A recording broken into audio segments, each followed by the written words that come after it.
خبردارا ڈرو اللہ کے عذاب سے۔ میں اگر صحیح بات کہوں تو جو حالات اس وقت نظر آ رہے ہیں، ادھر اموات ہو رہی ہے، ادھر اموات، اور پھر حضرت صاحب اتنی اذیت ناک موتیں ہو رہی ہیں، خدا کی قسم خوف آتا ہے۔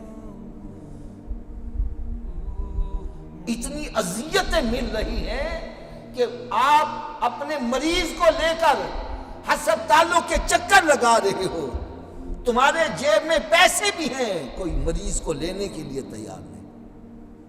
تو پتہ یہی چل رہا ہے، محسوس یہی ہو رہا ہے کہ اللہ تعالیٰ ہم سے ناراض ہے۔ وہ ناراض کس وجہ سے ہے؟ ہم اللہ کی نافرمانی کر رہے ہیں۔ اور قرآن مجید کا فیصلہ ہے وَمَا أَصَابَكُم مِّن مُّصِيبَةٍ فَبِمَا كَسَبَتْ أَيْدِيكُمْ وَيَعْفُو عَن كَثِيرٍ۔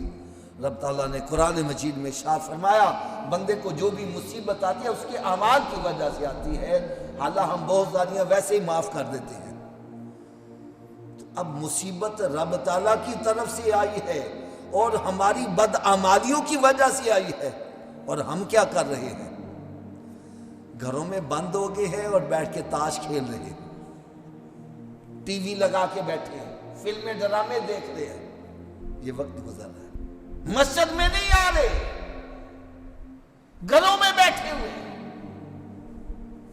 گھروں میں بیٹھیے کہیں ہمیں بیماری، مسجد میں گئے بیماری نہ لگ جائے۔ میں تو اتنی بات کہتا ہوں بھائی، اگر تمہیں یقین ہے گھر کے اندر موت نہیں آئے گی پھر بیٹھو، لیکن قرآن کیا کہہ رہا ہے؟ قرآن کہتا ہے اینما تکونوا یدرککم الموت ولو کنتم فی بروج مشیدہ، تم بڑے بڑے قلعوں میں بھی بند ہو جاؤ، موت سے بچ۔ ارے رب ناراض ہے، اس کو منانے کے لیے اس کے گھر میں آ جاؤ۔ اور یقین جانو یہ دنیا کا بھی دستور ہے۔ حضرت صاحب کوئی بندہ کتنا مرضی بندہ ناراض ہو، بندہ چل کے اس کے گھر چلا جائے۔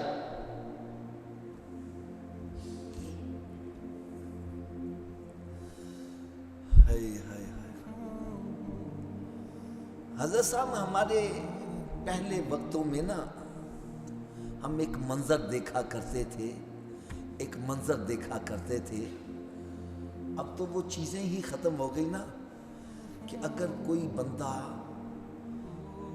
ناراض ہو گیا ہے، کوئی بزرگ ناراض ہو گیا ہے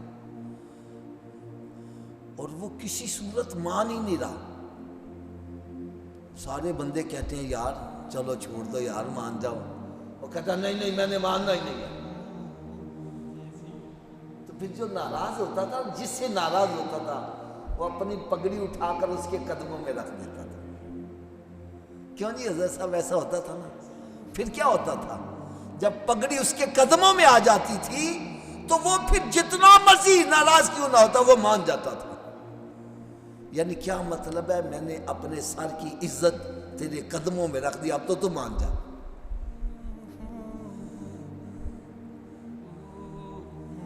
جب ایک سخت ناراض بندے کے قدموں میں تم اپنی پگڑی رکھ دیتے ہو تو وہ مان جاتا ہے۔ یقین جانو اس کے آگے آ کے جھک جاؤ، اور خدا کی قسم میں دعوے سے یہ بات کہہ رہا ہوں، رب چاہے گا تو یہ مصیبتیں دور ہوں گی۔ جتنی مرضی احتیاط کر لو، جتنا مرضی دوائیاں استعمال کر لو، رب چاہے گا تو مصیبت دور ہوگی، وہ نہیں چاہے گا تو جو کچھ بھی کر لو یہ مصیبت دور نہیں ہوگی۔ تو اس کو منا لو، شفا اسی کے ہاتھ میں ہے، مالک وہی ہے، خالق وہی ہے، اس کے حکم کے بغیر پتہ نہیں ہل سکتا۔